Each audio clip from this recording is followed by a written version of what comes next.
The Chosen, 40 jours avec Jésus. Jour 6. Rédemption. En effet, si la loi nous a été donnée par Moïse, la grâce et la vérité sont venues par Jésus-Christ. Personne n'a jamais vu Dieu. Dieu, le Fils unique qui vit dans l'intimité du Père, nous l'a révélé. Jean chapitre 1, versets 17 à 18. L'Ancien Testament regorge de récits insolites. Un poisson qui a avalé un homme, un déluge qui a réinitialisé la terre, des trompettes qui ont ébranlé les remparts d'une ville, pour ne citer que quelques exemples.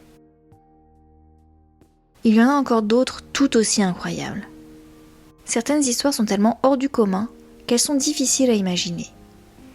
Et il est parfois encore plus compliqué de saisir l'intention de Dieu derrière ces histoires, du moins au premier abord.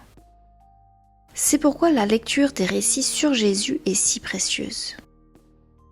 Une grande partie de ce que Dieu a fait dans l'Ancien Testament prend tout son sens quand nous découvrons ce que Jésus a fait et dit dans le Nouveau Testament.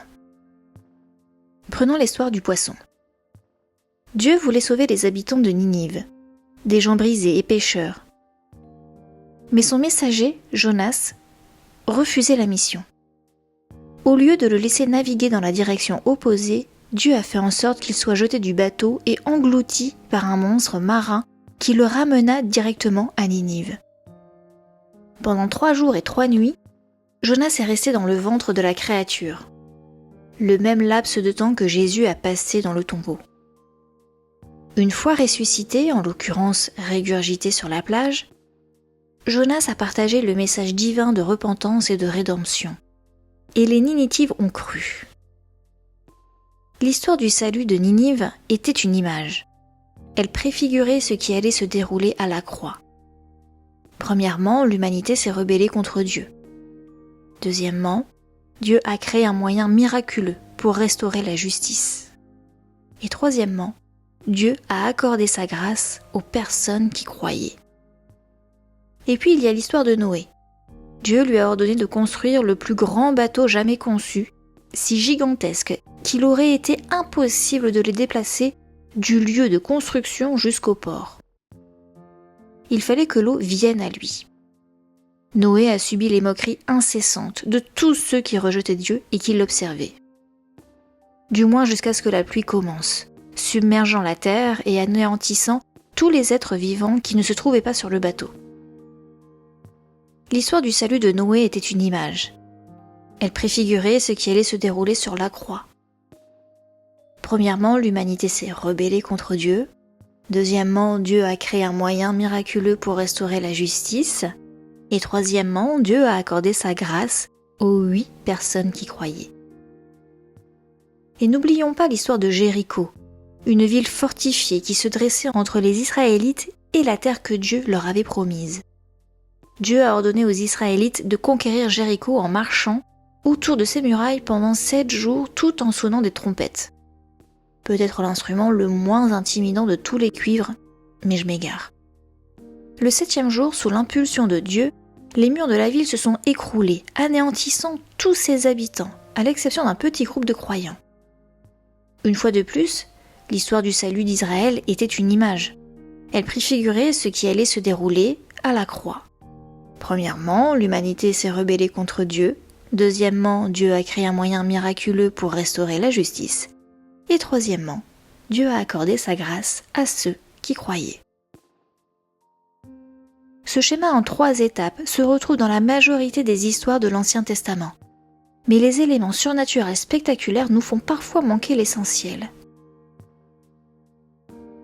Depuis les origines de la Terre jusqu'à aujourd'hui, et d'aujourd'hui jusqu'à la fin du monde, tel que nous le connaissons, Dieu tisse une grande histoire de sauvetage et de rédemption. Et Jésus, le créateur du monde, celui qui murmure aux nuages pour qu'il déverse de la neige, celui qui a sculpté le mont Everest et creusé le Grand Canyon, celui qui a dessiné la galaxie et accroché chaque étoile, s'est inscrit lui-même dans cette histoire. Sous forme humaine, il a accepté 1. Une rébellion contre lui, 2. D'offrir un moyen miraculeux pour restaurer l'humanité, 3. D'accorder sa grâce à tous ceux qui croient. Parce que Jésus nous a restaurés, nous montrant qui était Dieu et ce qu'il a fait, nous pouvons apprendre de l'Ancien Testament sans avoir à le reproduire. Personne n'a jamais vu Dieu. Dieu, le Fils unique, qui vit dans l'intimité du Père, Jésus, nous l'a révélé. Sujet de prière. Remercie Dieu pour l'histoire de rédemption qu'il a tissée, puis demande-lui de se révéler encore davantage partout où tu le cherches. Pour avancer, quel était le but du schéma en 3 étapes établi par Dieu dans l'Ancien Testament? Qu'est-ce que son sacrifice sur la croix te révèle sur Dieu le Père? Comment peux-tu exprimer ta gratitude pour la grâce qui t'a déjà été accordée face à ta rébellion?